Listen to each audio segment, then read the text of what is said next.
किसी ने क्या खूब कहा है कि कठिन समय तो हर किसी के जीवन में आता ही है, पर वो कठिन समय कठिन तभी होता है जब आप उसको सही समय पर समय ना दें। नमस्कार दोस्तों, मैं हूँ हरीश। एक बहुत छोटी सी कहानी सुनाना चाहता हूँ जो आपको बता देंगी कि अगर आप आपके परेशानियों को समय पर समय ना दें तो वो एक समय पर बहुत बड़ी हो जाएंगी। चलिए बढ़ते हैं कहानी की तरफ। ये कहानी है एक पिता और एक बच्चे की। पिता और बच्चा रोज़ रनिंग को जाया करते, जॉगिंग को जाया करते। अब ऐसे में पिता के पास जॉगिंग का बहुत सारा एक्सपीरियंस होता है। तो ऐसे में बेटा और पिता एक दिन सोचते हैं कि वो एक पहाड़ी के चोटी पर जाए, रेस लगाकर वहाँ पर जाए और जो सबसे पहले वहाँ पर जाएगा वो जीत जाएगा। तो ऐसे में वो दोनों जॉगिंग करने लगते हैं। बेटा बहुत आगे जाता है, पिता कुछ समय जाकर रुकते हैं और उनके पैरों में कुछ कंकड़ धंस जाते हैं। उनके शूज़ में कुछ कंकड़ जाते हैं, वो उस कंकड़ को निकालने लगते हैं। अब ऐसे में बेटा कुछ आगे जाकर पीछे देखता है तो उसके पिताजी उसे नीचे बैठे हुए दिखते हैं, कुछ जूते से निकाल रहे होते हैं। ऐसे में वो बेटा कहता है कि पिताजी आप क्यों रुके, आप रुक गए मतलब आप हार जाओगे, आप जल्दी चलिए, आप मुझे हरा सकते हैं। तो ऐसे में पिताजी कहते हैं कि बेटा मेरे शूज़ में कुछ कंकड़ गए हैं, मैं उसे निकाल लूँ, बाद में आ जाऊँगा। तो वो रास्ता सच में कंकड़ों भरा था।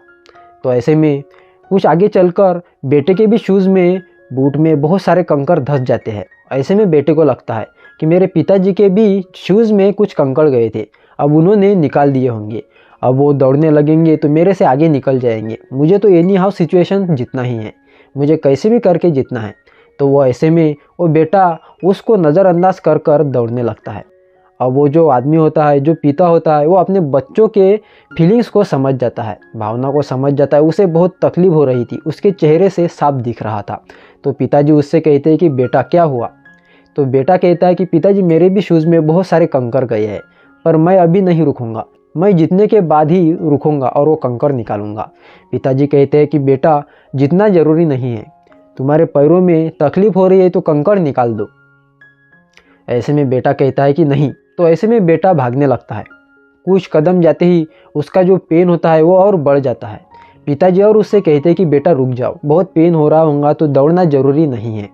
तो ऐसे में बेटा नहीं रुकता, बहुत दूर और दौड़ता है। ऐसे में वो जो पेन होता है वो इतना बढ़ता है कि वो बर्दाश्त के बाहर चले जाता है।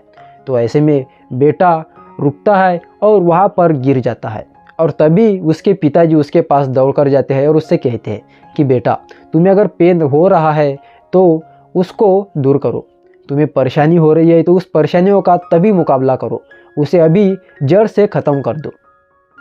दोस्तों ये कहानी यहीं पर ख़त्म होती है, पर ये कहानी हमें बहुत कुछ सिखा जाती है, बहुत बड़ा सबक सिखा जाती है। ये हमें बताती है, इसका सार हमें बताता है अगर आपके सामने बहुत छोटी प्रॉब्लम आ रही है तो उस प्रॉब्लम का सोल्यूशन अभी निकाल लो, उसका जवाब अभी दे दो, क्योंकि एक समय के बाद ये जो प्रॉब्लम है बहुत बड़ी हो जाएंगी और आप उसे बहुत सारा समय देकर भी दूर नहीं कर पाओगे।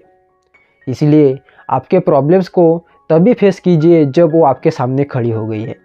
इसीलिए कहते हैं कि काल करे सो आज कर, आज करे वो अब, नहीं तो प्रलय होएगा रोक सके ना कब।